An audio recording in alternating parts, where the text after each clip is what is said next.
예, 챗 GPT는 요새 이제 생성형 대화하라고 이제 이렇게 서술해 주기 때문에 인간과 대화하는 것처럼 즉석에서 이렇게 답변을 제공해 준다고 하죠.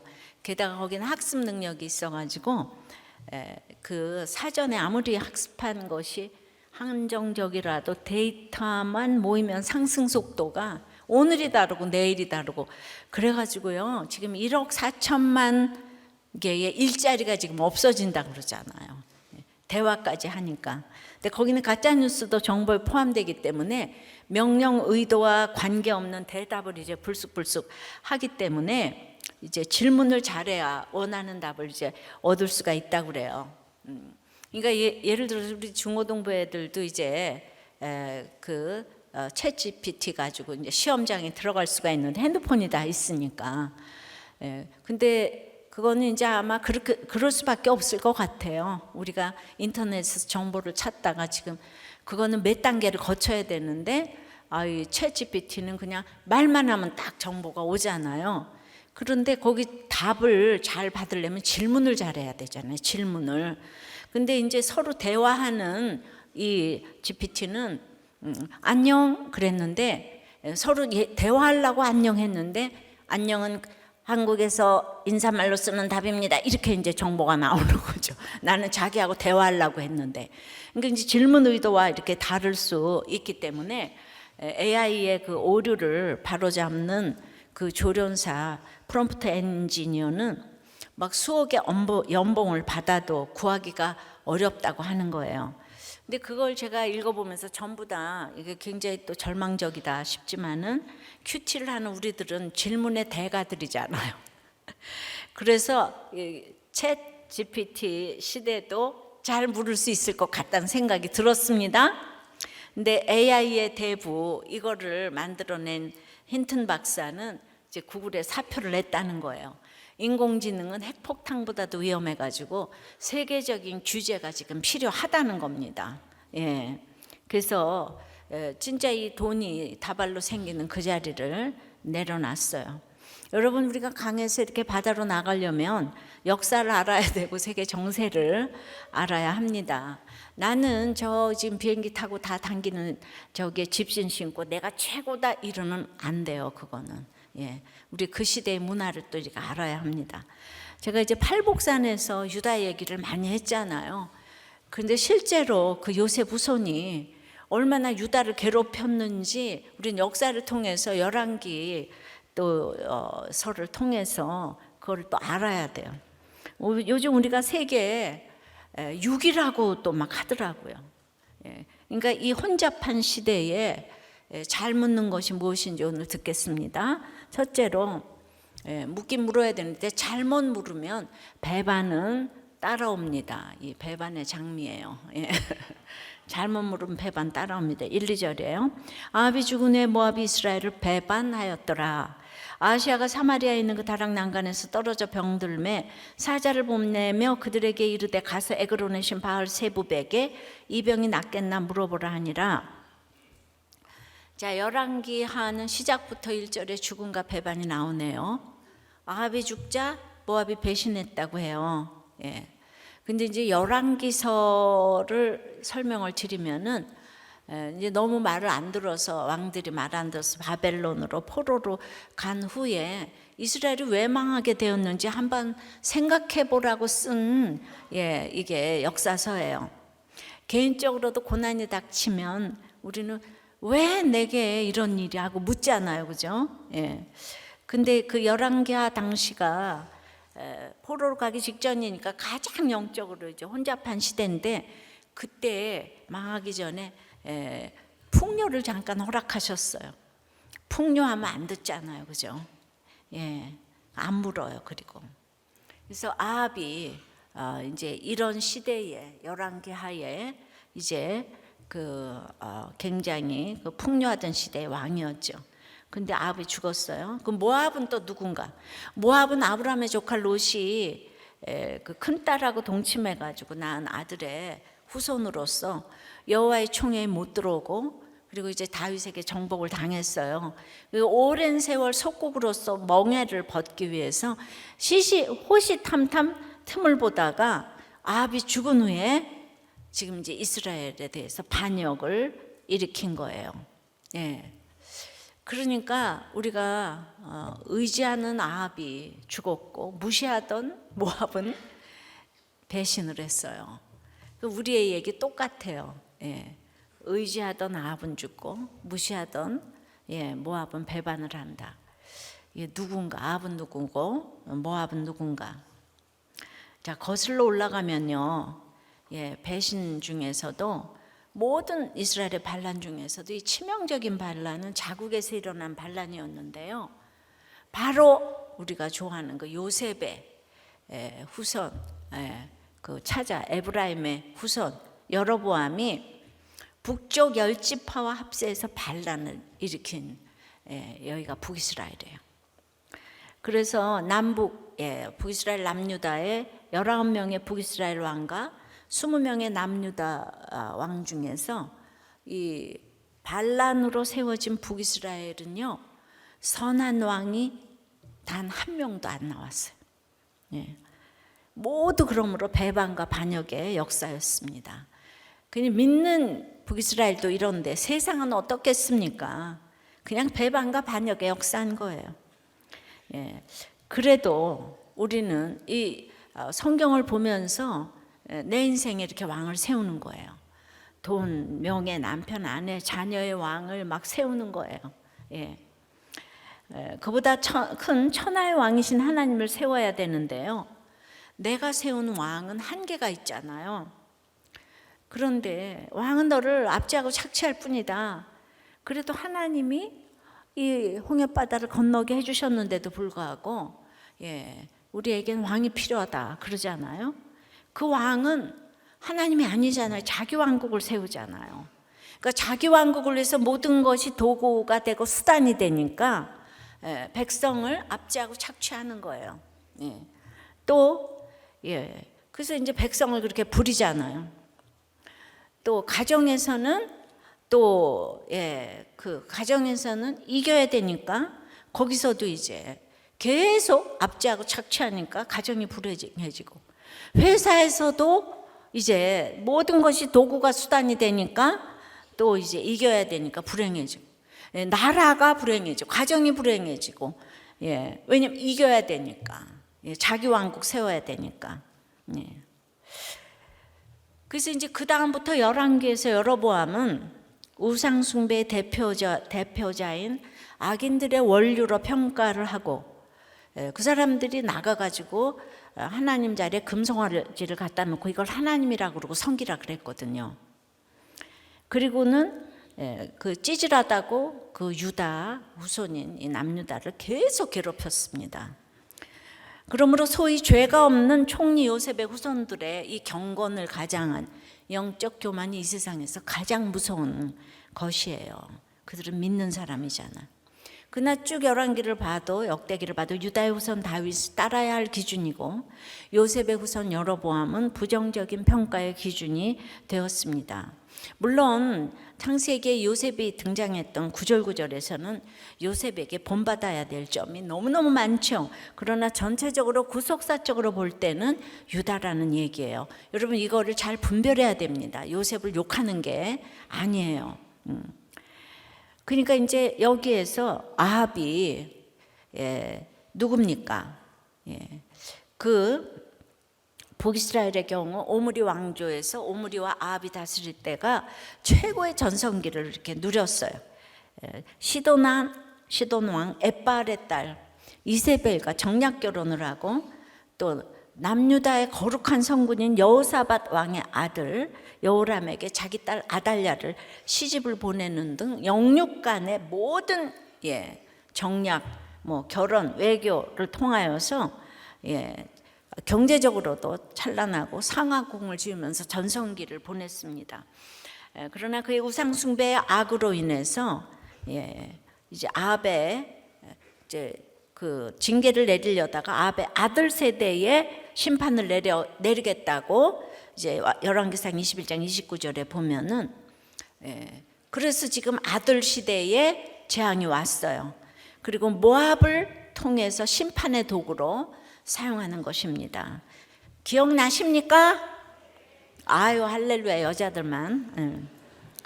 그러니까 이제 그 아합이란 최악의 왕이 죽었으면 이제 그를 반면교사 삼아서 회복이 되면 얼마나 좋겠어요. 근데 빌딩 지하실에 그 지하실이 끝이 아니라고 그 밑에는 지하 주차장이 있다, 이렇게 되는 거죠. 그러니까 아합의 죽음이 끝이 아니라, 악행의 끝이 아니라 악행에 대한 심판으로 내려지는 재앙의 이제 시작일 뿐이었는 거죠. 뿐이었던 거죠. 그러니까 모압을 아버지와 딸이 동침해서 나온 민족이라고 그렇게 무시했던 북이스라엘은 바로 그 모압에게 배반을 당했어요. 여러분들, 아합이 악합니까? 모압이 악합니까? 그러니까 우리는 과거를 가지고 문제 삼으면 안 돼요. 과거를 묻지 마세요, 이렇게 되는 거예요. 사실은 이렇게 보세요. 아합과 모압 중에 누가 더 악해요? 그런데 믿는 북이스라엘은 맨날 모압을 무시하는 거예요. 유다를 무시하는 거예요. 저 시아버지하고 동침한 유다 무시하고, 모압 아버지하고 동침했다고 무시하고. 네, 물론 이제 이쪽은 하나님을 잘 안 믿죠, 모압은. 근데 북이스라엘의 8번째 왕이 아하시아입니다. 근데 16장 25절부터 보면 오므리가 그 전에 모든 사람보다 더욱 악하게 행했고, 30절에는 아합이 그 이전에 모든 사람보다 여호와 보시기에 악을 더욱 악하게 행했고, 그 아들 또 아하시아는 그 아버지의 길과 어머니의 길과 이스라엘에게 범죄하게 한 느밧의 아들 여로보암의 길로 행했다 그러죠. 계속 조상의 길로 행하고 있습니다. 그래서 악하고 더 악하고 더 악했더라가 지금 이제 북이스라엘의 왕들의 이야기예요. 그런데 말이죠, 금송아지를 계속 섬기면서 저걸 하나님이다, 돈신을 섬기는 거죠. 문자적으로 금송아지를 만들어 놓고 하나님이라고 그러고 섬기래요. 그리고 대대로 악을 행하는데 이 사람들이 대대로 내려오면서 이렇게 아합 시대는 상하궁에서까지 살아요. 죄의식도 없이 이 후손인 아하시아는 이 악한 부모들에게 효도를 하면서 악한 길을 죄의식도 없이 살아가요. 아하시아는요, 너무 효자예요, 효자. 하나님의 은혜로 아합은 나중에 마지막에 겸비하여 그 재앙을 아들 시대에 내리겠다고 하셨죠. 한마디의 회개도 하나님은 막 그냥 그걸 받아들이시고, 그게 아하시아 시대가 됐잖아요. 아하시아는 아하시아의 악으로 죽지만요, 부모가 하라는 대로 다 했다는 것은 부모의 구원, 나의 구원을 책임지지 못해요. 부모가 하라 그러는 게 다가 아니에요. 그러니까 자기 오므리 아합은 흠이 없어. 할아버지 아버지의 뜻대로 살아야 돼, 이거죠.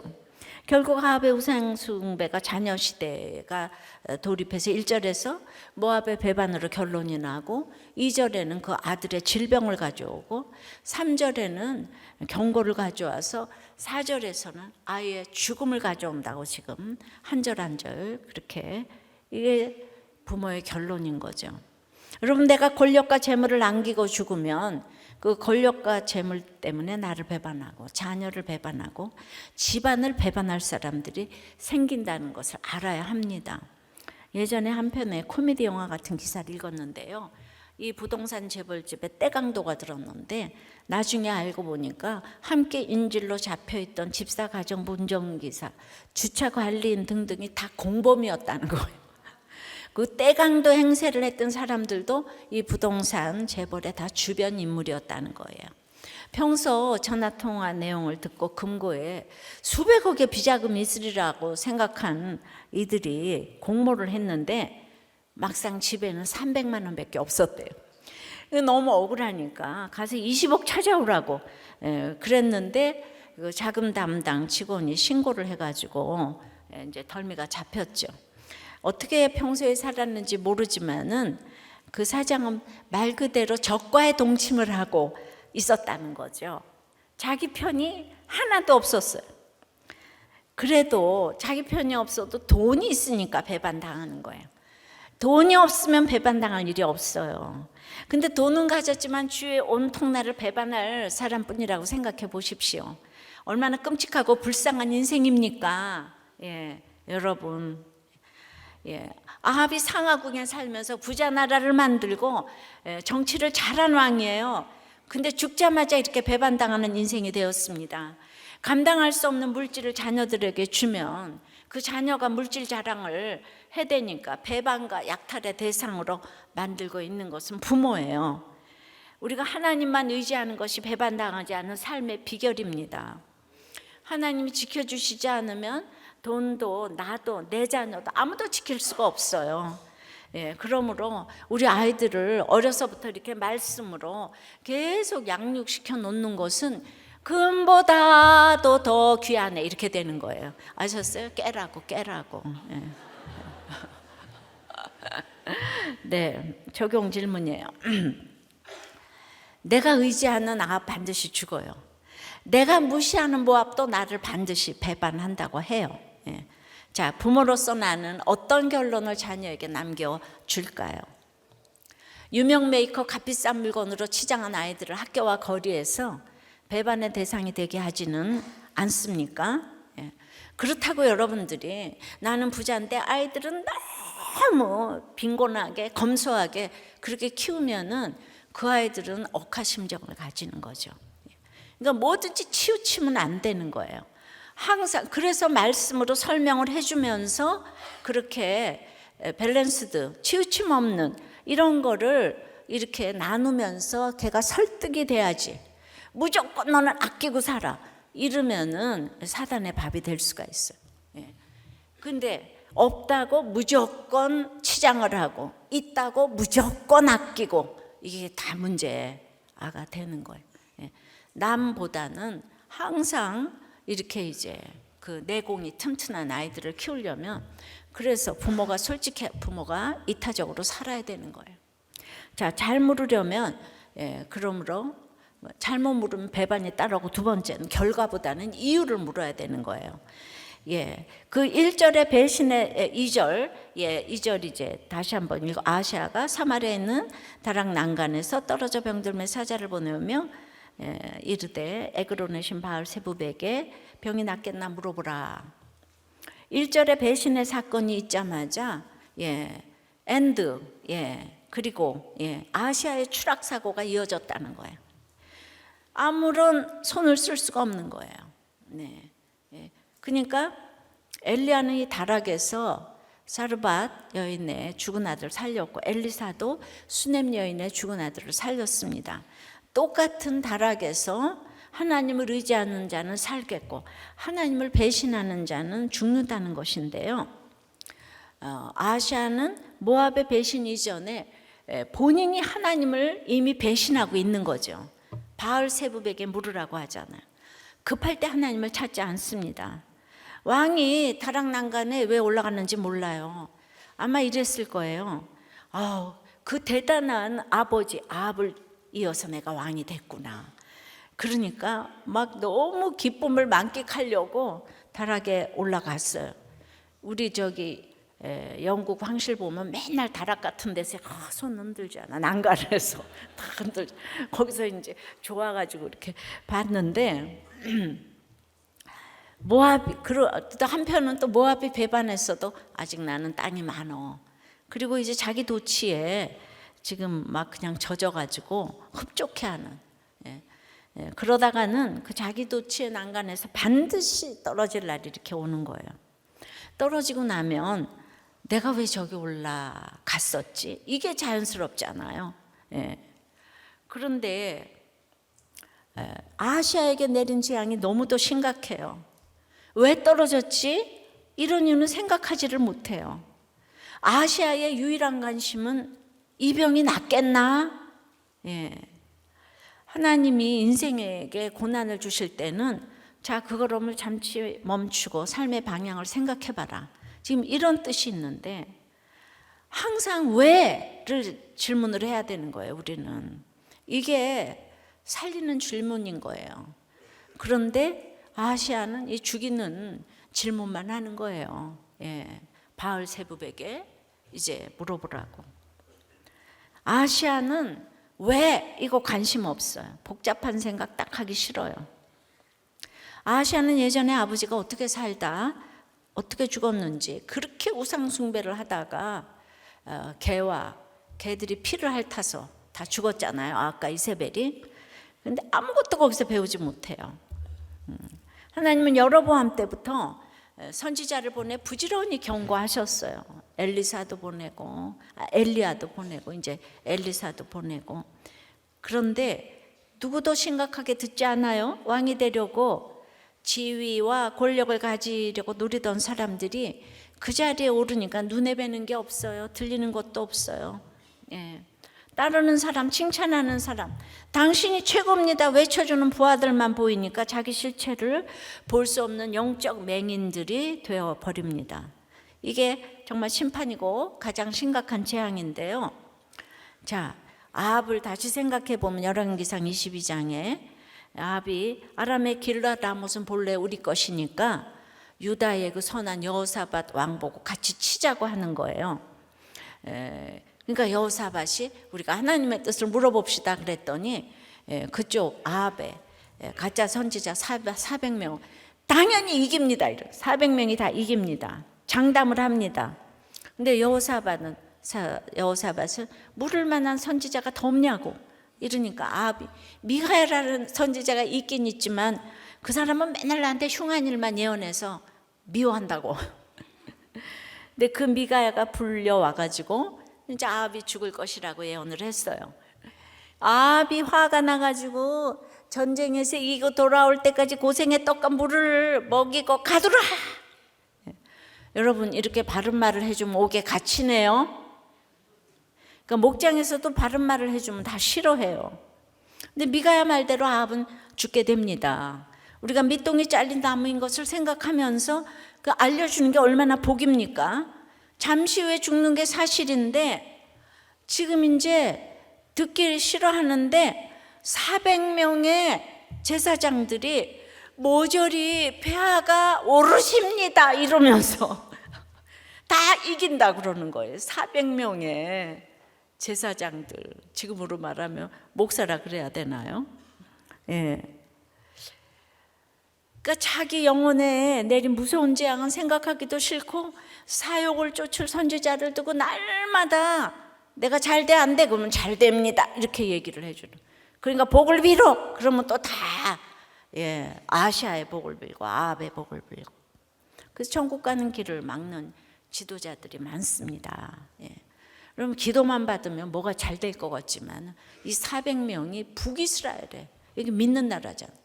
이 왕들을 위해서 맨날 축수해 주는 거예요. 자, 미가서 3장 5절에서 8절 보면 예언자라는 자들이 나의 백성을 속이고 있다. 입에 먹을 것을 물려주면 평화를 외치고 먹을 것을 주지 않으면 전쟁이 다가온다고 협박한대요. 예언자들아 너희 날이 끝났다. 이미 날이 저물었다. 내 백성을 곁길로 이끌었으니 너희가 다시는 환상을 못 볼 것이고 다시는 예언을 하지 못할 것이다. 선견자들이 부끄러워하며 술객들이 수치를 당할 것이다. 하나님께서 응답하지 않으시니 그들이 얼굴을 듣지 못할 것이다. 그러나 나에게는 주님께서 주님의 영과 능력을 채워주시고 정의감과 함께 야곱에게 그의 죄를 꾸짖고 이스라엘에게 그의 범죄를 꾸짖을 용기를 주셨다. 나는 야곱의 허물과 죄를 보이리라 이러는 거죠. 그러니까 고난 얘기를 하면요 교회 교인들이 50%가 줄고 죄 얘기하면 아무도 안 나온대요. 그러니까 우리들 교회는 죄 얘기 안 했으면은 여기 어떻게 모래알처럼 많이 모였을까? 죄 얘기해도 요 정도로 왔으니까 그만큼 죄 얘기를 싫어해요. 그러니까 행복 인생의 목적이기 때문에 조그만 고난이 와도 참고 견디지를 못해. 그러니까 늘 조급하고 불안하고 손쉬운 해결 방법처럼 보이는 걸 찾아요. 그러니까 사기당하고 사이비에 빠지고 우상에게 넘어가는 거예요. 조금이라도 힘든 거 못 참아요. 이것이 성경에 그대로 있는데 성경대로 살고 설교하는 것이 목숨을 걸고 해야 하는 일이더라고요. 근데 저는 남편 때문에 생명을 걸어봤잖아요. 근데 구원해 주셨잖아요. 그 제가 성경 읽은 대로 깨달은 대로 얘기를 했는데 근데 정말 쉽지 않은 세월을 살아왔습니다. 사건 해결에 앞서 말씀으로 해석을 해야 되는데요. 사건을 주신 이유와 목적을 생각해야 되는 거예요. 아이들도 학교에서 시험 볼 때 출제자의 의도를 정확하게 알수록 정답을 잘 맞출 수 있잖아요. 그러니까 아이들 어렸을 때부터 큐티하면서 싱크해야 돼요. 이거를 해야지 출제자의 의도를 아는 거예요.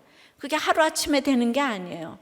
여러분들 지금 아무리 공부를 잘해도 하나님의 말씀을 해석할 수 있는 능력이 있어야 돼요. 그거 하면 세상 책은 어떤 것도 해석이 되는 거예요. 근데 자꾸 그렇게 공부하느라고 학원 가느라고 이게 비교의 대상이 아닙니다. 예, 사건이라는 문제도 그걸 허락하신 주님의 의도와 뜻을 알아야 풀 수 있는 거잖아요. 예. 그렇게 정확하게 해석해서 풀어야 해결이 저절로 따라오는 거죠. 그런데 여러분들은 날마다 사건이 왔을 때 이 사건 끝나는 거야? 언제 끝나? 그러지 말고 왜 왔을까? 내가 생각해야 될 일은 뭐지? 내가 봐야 할 죄악은 뭐지? 이런 구속사적인 질문들하고 응답을 기대하시기 바래요. 그런데 날마다 이게 언제 끝날까? 그러니까 결과보다 이유를 생각해야 되는 거예요. 적용 질문이에요. 결과만 너무 궁금해하고 있는 일은 무엇입니까? 그 밑에 깔린 내 욕심이 보입니까? 사건이 온 이유를 깨달아 자유롭게 된 일이 있습니까?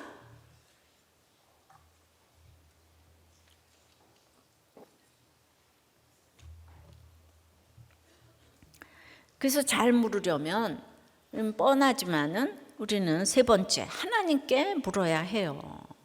예, 아무리 뻔해도 여러분 하나님께 안 묻거든요. 예, 모든 답은 하나님께 있죠. 3절입니다. 여호와의 사자가 디셉 사람 엘리야에게 이르시되 넌 일어나 올라가서 사마리아 왕의 사자를 만나서 저에게 이르기를 이스라엘에 하나님이 없어서 너희가 애굽으로 내신 바알 세부백에 물으려 가느냐? 북이스라엘도 분명 하나님의 지금 택함 받은 백성이잖아요. 그런데 병이 들게 되니까 블레셋의 애굽으로 내신 바알 세부백에 이 병이 낫겠는지 물어보라고 하는 거예요. 아니 왜 하나님 나한테 안 묻고 이러는 거예요. 이제 뭐 이것이 알고 싶어요. 예, 첫째로 하나님의 존재를 인정하기가 싫어요. 왠 줄 알아요? 예. 북이스라엘 초대왕 여로보암이 유다와 대결하려고 지금 이제 10지파 데리고 나가가지고 부엘사부터 단까지 금송아지를 이제 세웠어요. 그러니까 북이스라엘은 반란에서 나가가지고 처음부터 우상을 숭배했던 거죠. 예. 근데 이후에 아합은 사마리아에 바알 신전을 건축하고 바알 숭배를 국교로 선포하면서 더욱 심각해져요. 바알을 섬기던 시돈 왕 엣바알의 딸 이세벨과 불신 결혼을 했기 때문이에요. 예. 그래서 근데 반역해서 나간 순간 하나님의 성전은 그들이 인정하든 안 하든 지금 남유다 예루살렘에 있잖아요. 그게 늘 걸리는 거예요. 그러니까 내가 여기서 하나님께 뭘 물어보는 그 순간 자기가 유다보다 못하게 된다고 이게 이제 여기게 되는 거죠. 그래서 자신을 하나님보다 이렇게 더 높였던 그 교만이에요. 예. 그러니까 제가 이렇게 뭐라고 얘기를 하면 여러분 가운데서는 아니 뭐 저 목사가 하나님보다 더 높아? 자, 목사가 뭐라고 나한테 이러고 저러고 얘기를 해? 이렇게 얘기를 하는 적이 많이 있죠. 하나님보다 진짜 더 높은 분은 그분이지, 그죠? 예. 그러니까 지금 이러는 거야, 아시아가. 절대로 하나님한테 안 묻는 거예요. 내가 진다는 거예요. 나는 목자한테 안 물어. 예. 목자한테 진다는 거예요. 둘째로 아시아는 욕심을 채우려고 기복신앙을 추구했기 때문에 바알 세부백에 묻고자 했습니다. 아시아는요, 모태 바알 교인이에요. 그래서 바알에게 복을 비는 부모의 모습을 보며 자랐어요. 예. 우리로 생각하면 교회를 다니는데 돈신을 믿고 복을 비는 부모의 모습을 자란 거죠. 예, 그걸 보고. 그러니까 부모에게 보고 배운 게 사건이 올 때마다 자기가 원하는 답을 준비하고 있는 400명이나 되는 바알 선지자들을 부르는 걸 보고 자랐잖아요. 근데 그렇게 바알 섬기던 부모가 하루 사이에 비참하게 다 죽었어요. 그러니까 이제 사마리아 신전에 있는 바알이 아니라 원래 고향인 원조 에그론의 바알세붑을 지금 찾아가라는 거죠. 원조 바알세붑, 바알. 예. 바알이, 예, 이건 정말 이제 기복신앙의 그거죠. 예. 이게 기복신앙의 기본 구조고 공식인데요. 그 늘 내 욕심이 기준이에요. 그 욕심을 채워줄 만한 우상을 찾아 열심히 섬겨요. 그러다 기준에 미치지 못하면 갈아탑니다. 제사를 바꾸고 신전을 바꾸고 도시를 바꾸고 신을 바꾸고, 하지만 내 욕심에 만족이 없기 때문에 여러분들이 사명이 없으면 기쁨이 없고 만족이 없고 감사가 없어요. 그리고 맨날 환경을 바꾸는 거예요. 이런 방황이 끝이 없는 거예요. 이런 아하시아에게 하나님은 천사를 통해서 엘리야를 통해 그 에그론으로 보낸 사자들을 통해 한 가지 질문을 하는 거예요. 아니, 이스라엘에 하나님이 없어서 이 에그론이신 바알세붑에게 물으러 가느냐? 예, 까닭을 물으십니다. 지금 간접적으로 아하시아의 불신과 그 기복적 욕심 때문임을 지적하시는 거잖아요. 지금 말씀하시는 하나님이 이렇게 살아계신데 아하시아가 믿기를 거부하니까 네가 바알세붑을 찾지 않냐? 근데 하나님은요, 너무 불쌍하지 않아요? 자기가 만들어 놓은 백성이 하나님이 없다 그러고. 근데 이 세상 제사장 나라로 세운 남유다하고 북이스라엘 중에 북이스라엘이 이렇게 하나님을 멀리하고 돈신을 섬기고 우상을 섬겨대니까, 근데 계속 찾아가서 말씀하시잖아요. 자기 마음이 욕심에 꽂혀 있으니까 회개를 촉구하는 하나님은 너무 싫고 그저 무엇이든 들어줄 것 같은 우상을 찾아서 방황한다는 거예요. 아하시아가 그 잘난 부모를 두고도 너무 못 깨달으니까 엘리야를 통해 직접 합법으로 말씀을 해주시는데도 안 들어요. 여러분은 무엇이 이렇게 든든해서 하나님을 못 믿어요? 자식, 돈, 명예, 아버지, 엄마 너무 든든해요. 그래서 못 믿어요. 예. 근데 이 사자를 보내서 묻기 전에 지금 또 엘리야를 통해서 가로막았잖아요. 또 기회를 주신 거예요. 너 거기 가서 묻지 마라. 예. 징계가 목적이 아니고 돌아오라고 사랑으로 지금 가로막았어요. 근데 여러분들도 교회를 다니면서도 고작 한다는 것이 무당 찾고 점쟁이 찾아서 이 결혼해도 돼요? 예.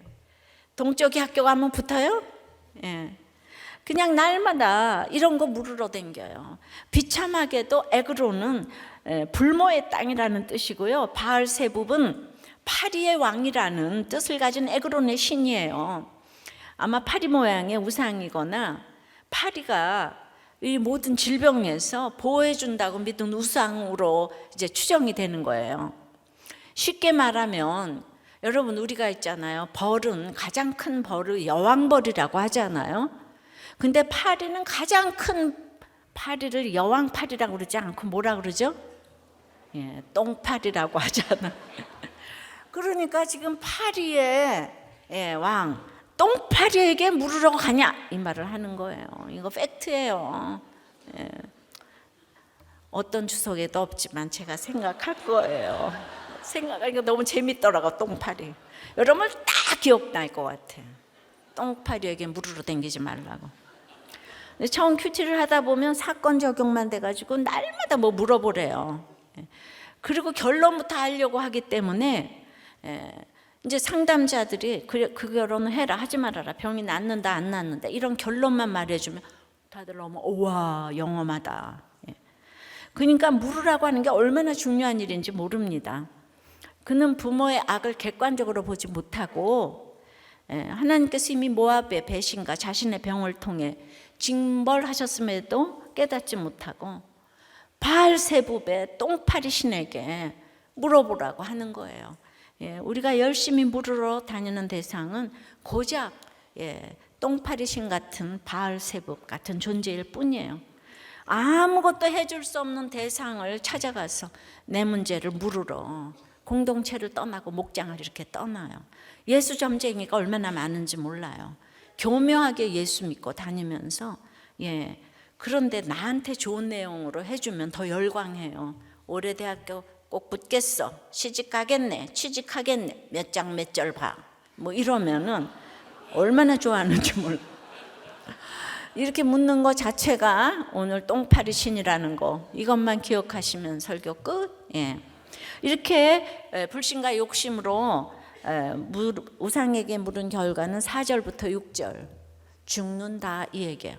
그러므로 여호와의 말씀 네가 올라간 침상에서 내려오지 못할지라 네가 반드시 죽으리라 하셨다라 엘리야가 이에 가니라. 사자들이 왕에게 돌아오니 왕이 그들에게 이르되 너희는 어찌하여 돌아왔느냐 하니 그들이 말하되 한 사람이 올라와서 우리를 만나 이르되 너희는 너희를 보낸 왕에게로 돌아가서 그에게 고하기를 여호와의 말씀이 이스라엘에 하나님이 없어서 네가 에그론의 신 바알 세부백에 물으려고 보내느냐 하라. 그래서 그러므로 네가 올라간 침상에서 내려오지 못할지라 네가 반드시 죽으리라 하셨다 하라도이다. 성경의 한 절이 너무 중요한데요, 반복해서 죽으리라가 4절에도 나오고 6절에도 나오고 16절에도 그냥도 아니고 반드시 죽으리라. 반드시 죽으리라. 죽는다는 걸 알면서도 다 그 길로 가기 때문에 다 반복해서 말씀을 하세요. 사단은요, 선악과 먹으면 정령 죽으리라 했는데 죽을까 하노라 그러면서 먹었잖아요. 그죠? 왜냐하면 왜 말씀 몰라서 선악과를 먹었겠습니까? 정령 죽으리라 하신 걸 알고 있지만은 하와가 유혹을 너무 강하게 하기 때문에 죽을 거 알면서 다 선악과를 먹어요. 죽을 거 알면서 불륜을 해가고 죽을 거 알면서 전부 다 동업을 하고 코인을 하고 마약을 하고 그래요. 이게 우리의 죄성입니다. 에그론의 바알 세법을 반복하며 강조하시는데 말씀으로 인도함 받는 것이 얼마나 큰 능력인데 네가 고작 똥파리 신에게 물으러 가느냐고 호통을 지금 치시는 엘리야를 통해서. 자, 그러니까 우리가 오늘 결혼해라 마라 어디를 가라 말아라 너무 확신에 차서 말해주는 거는 다 이상하게 여겨야 되는 거예요. 우리가 의논을 하지만 답을 주는 데가 아니에요. 이렇게 해서 인도함은 당신이 받아야 된다. 말씀이 이렇지만은 적용해요. 산기도 다니는 건 뭔가 굉장히 공을 들인 것 같아서 뿌듯한데 큐티하고 말씀 듣는 거는 힘이 하나도 안 들어. 그런데 매일마다 힘들어 지친다고 느낀 적은 없어요? 뭔가 공이 내가 이렇게 108배를 3000배를 해야 되는데 그래서 이제 진짜 내 문제를 누구에게 묻고 있나, 하루 동안의 대화에서 내가 묻고 있는 주제는 뭔가 얼마나 묻나 실제로 적어가면서 한번 체크를 해보세요. 확률에 의해 조작되는 신문의 운세 코너를 습관적으로 읽고 있지는 않아요? 운세가 나쁜 날과 좋은 날에 여러분들의 마음가짐은 어때요? 심각하게 바알세부, 우리가 똥파리신.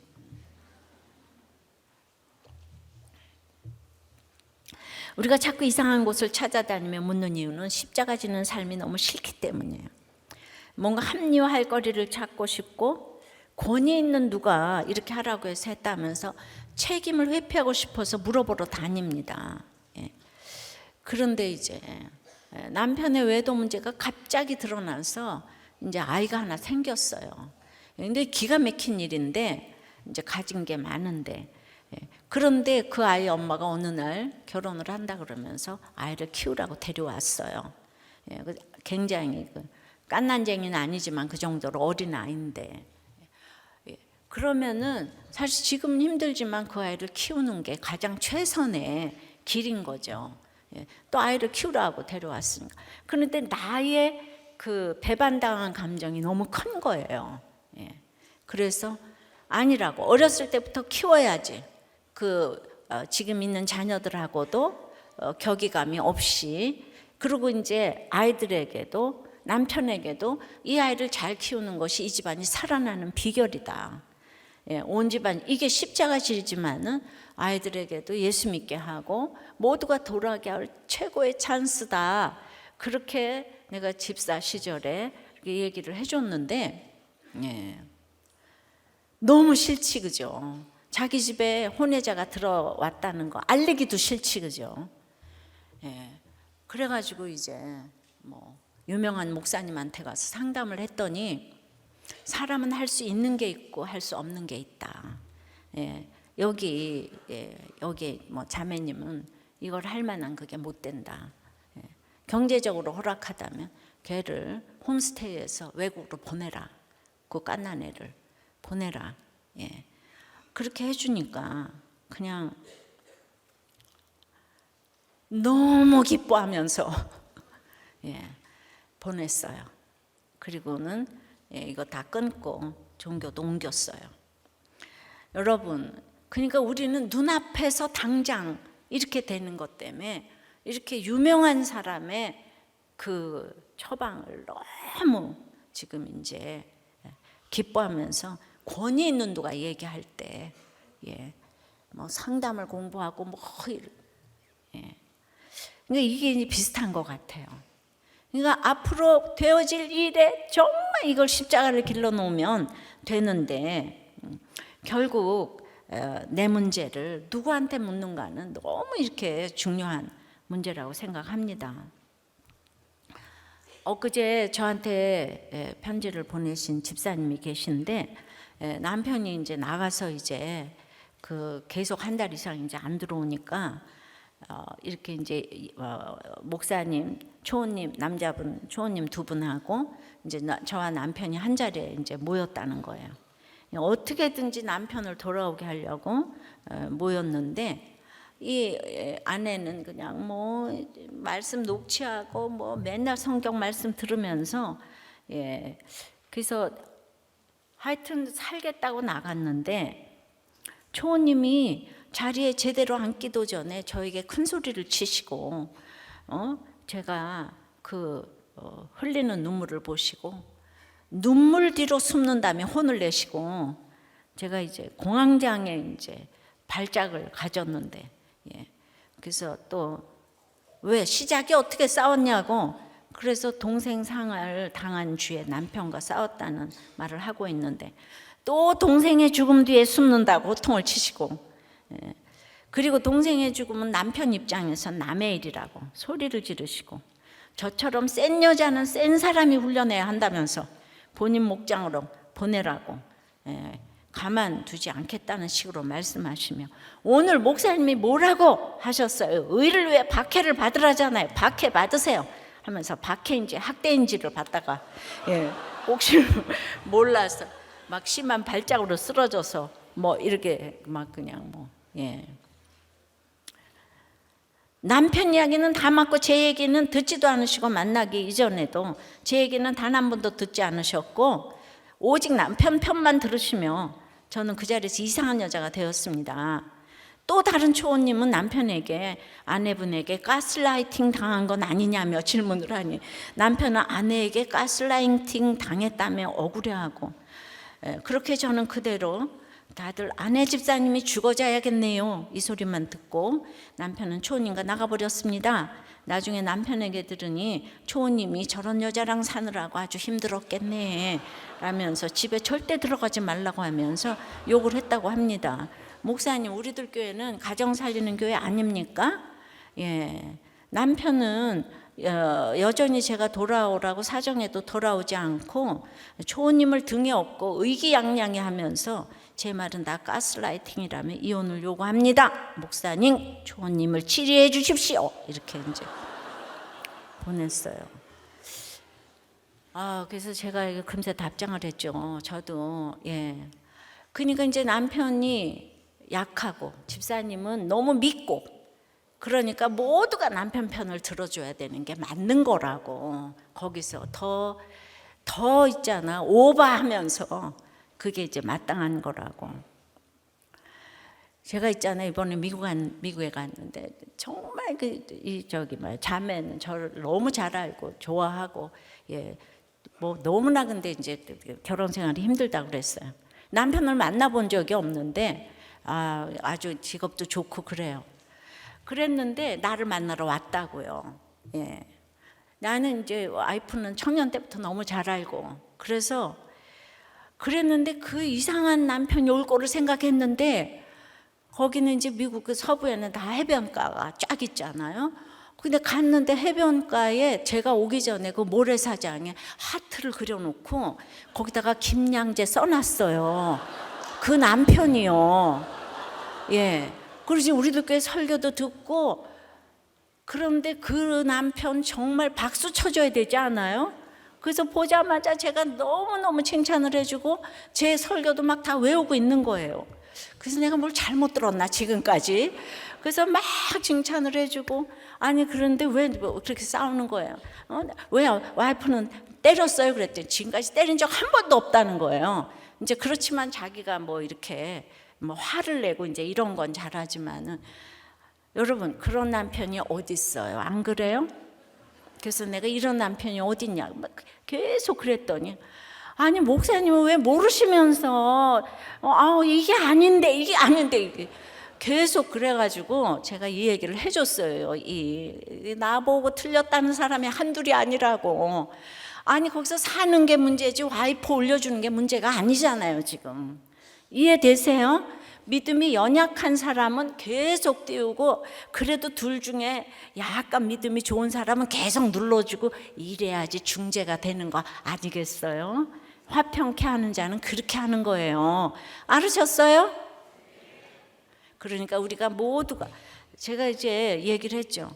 아니 우리 목사님, 초님 둘 아니 할 일 없다고 지금 이게 우리 집사님 부부 만나러 갔겠냐고 살리려고 갔죠. 예.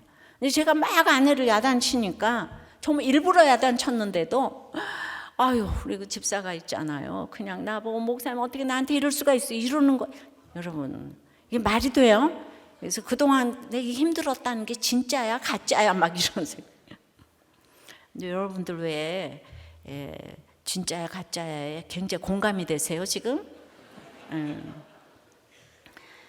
근데 집집마다 이렇게 맨날 문제가 많은데 그래서 감사함으로 이거를 받으시면 좋겠다고 너무 집사님 가정 살리려고 한 거다 그랬더니 금세 답이 왔어요. 잘 봤죠 이 집사님은.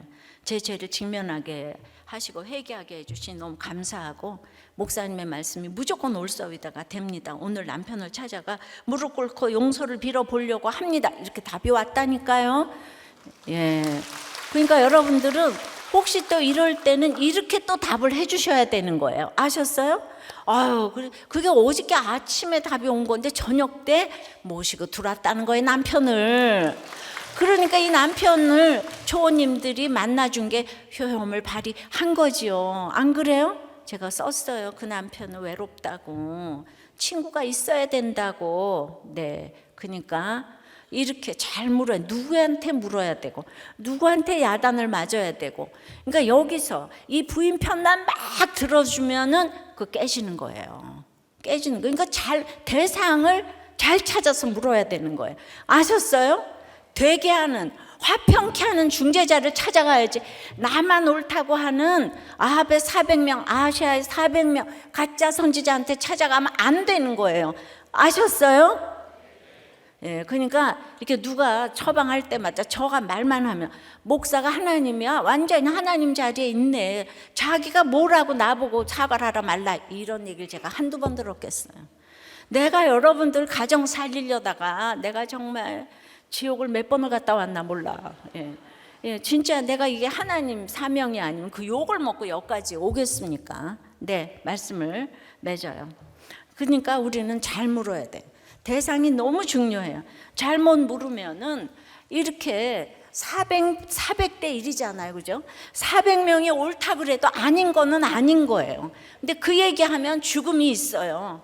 그래도 목숨을 걸고 우리가 전해야 되고 살려야 되는 거예요. 잘못 물으면 배반은 따라옵니다. 결과보다 이유를 물어야 돼요. 정말 우리는 하나님께 물어야 돼요. 나의 사욕을 쫓을 스승에게 가서 물으면 안 되는 거예요.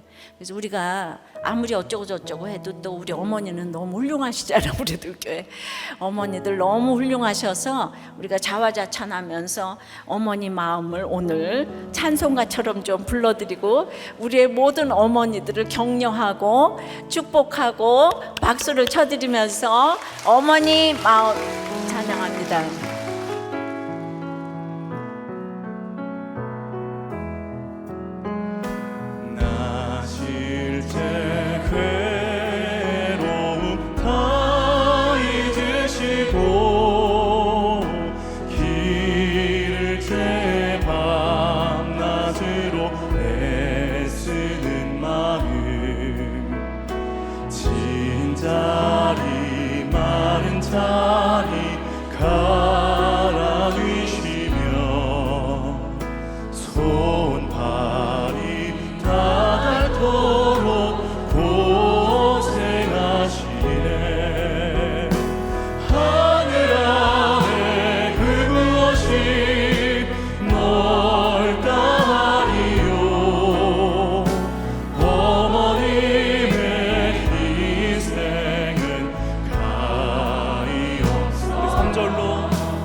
하나님의 마음을 넣어서 여러분들이 찬양을 하고 읽으시면 될 것 같아요. 우리 부모님들 너무 이렇게 수고하셨고요.